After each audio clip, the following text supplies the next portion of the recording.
Sebelum kita mulai, marilah kita awali pembelajaran kita pagi ini dengan pembacaan doa terlebih dahulu ya.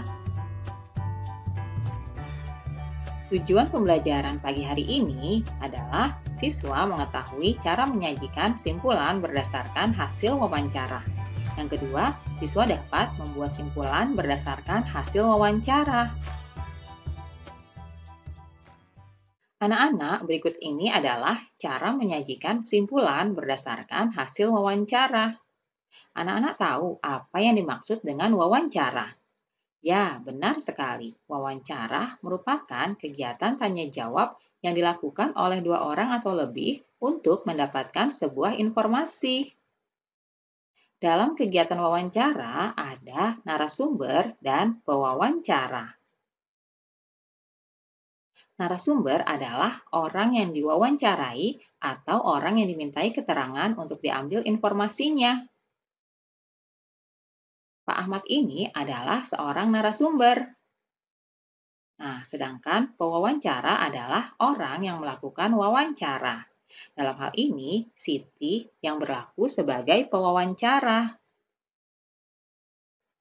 Anak-anak, sikap yang perlu diperhatikan saat wawancara, diantaranya kita harus menggunakan bahasa yang baku, menggunakan pertanyaan yang singkat dan jelas, bersikap sopan dan santun, serta tidak menyela pembicaraan ya.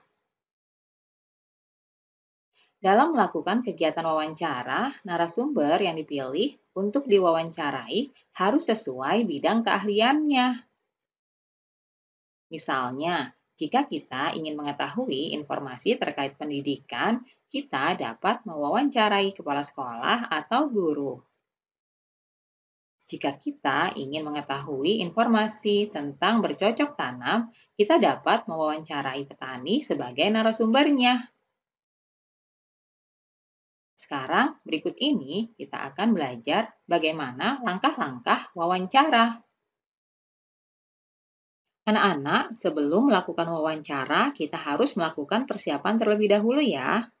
Pertama, kita harus menentukan tema apa yang akan kita wawancarai. Yang kedua, menentukan narasumbernya. Kita harus menentukan narasumber sesuai dengan bidangnya ya. Yang ketiga, menentukan daftar pertanyaan. Hal ini dimaksudkan agar wawancara kita fokus pada tema. Yang keempat adalah mengurutkan daftar pertanyaan. Kemudian yang kelima, baru kita melakukan wawancara. Yang keenam, jangan lupa untuk mencatat jawaban dari narasumbernya ya.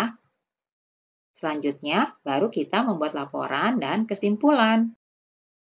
Nah, anak-anak, setelah kita melakukan persiapan-persiapan tadi, maka kita akan menghasilkan teks laporan hasil wawancara. Anak-anak, dalam wawancara, pastinya kita harus mengajukan pertanyaan, bukan? Nah, berikut ini cara membuat pertanyaan untuk kegiatan wawancara.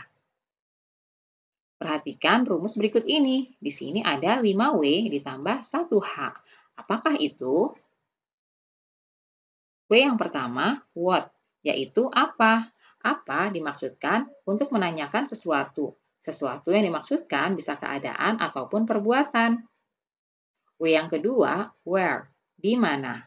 Nah, di mana berfungsi untuk menanyakan tempat atau lokasi.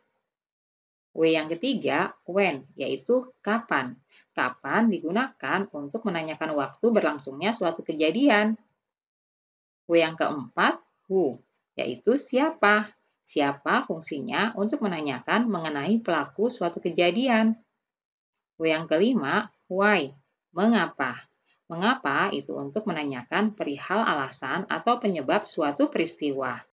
Dan yang terakhir, how. How artinya bagaimana. Nah, di sini fungsinya untuk menanyakan hal-hal yang berkaitan dengan proses atau cara. Nah, anak-anak, dari kata-kata tanya ini, kita bisa membuat pertanyaan untuk wawancara ya. Berikutnya, kita akan mengurutkan pertanyaan-pertanyaan yang sudah kita buat. Yang perlu diperhatikan adalah menentukan manakah pertanyaan yang akan diajukan terlebih dahulu. Tujuannya agar pada saat proses wawancara akan terarah dan teratur. Nah, sekarang silakan simak wawancara berikut ini ya. Assalamualaikum. Waalaikumsalam. Selamat pagi, Pak. Perkenalkan, nama saya Siti, kelas 6 SD. Maksud dan tujuan saya datang ke sini yaitu ingin melakukan wawancara kepada Bapak perihal budidaya tanaman hias. Apakah Bapak berkenan diwawancarai?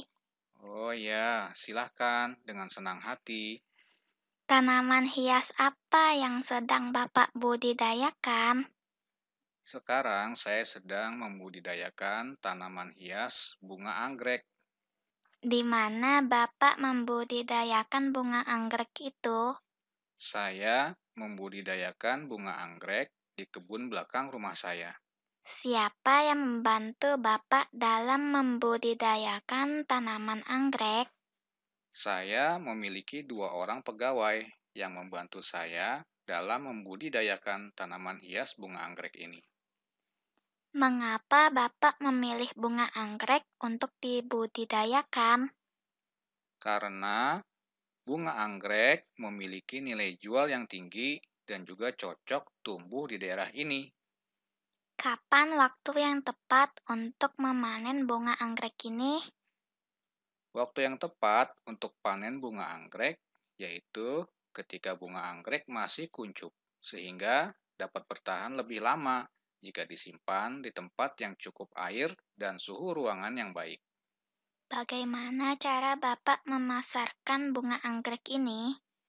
Biasanya saya menjual bunga anggrek ini di pasar bunga, dan ada juga yang melalui online via internet. Terima kasih ya Pak atas waktunya. Semoga usaha Bapak terus berkembang. Amin.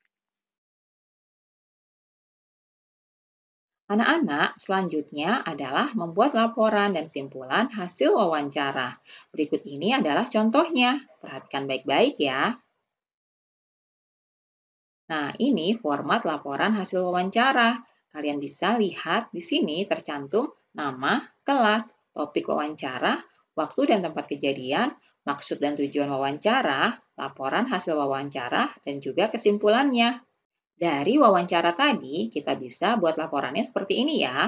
Nama pewawancaranya adalah Siti Maryam, kelas 6. Topik wawancaranya budidaya tanaman bunga anggrek. Waktu dan tempat kejadian Senin 30 Juli 2021 pukul 8 di Kebun Bunga Pak Ahmad. Maksud dan tujuan wawancara ingin memperoleh informasi tentang budidaya tanaman hias.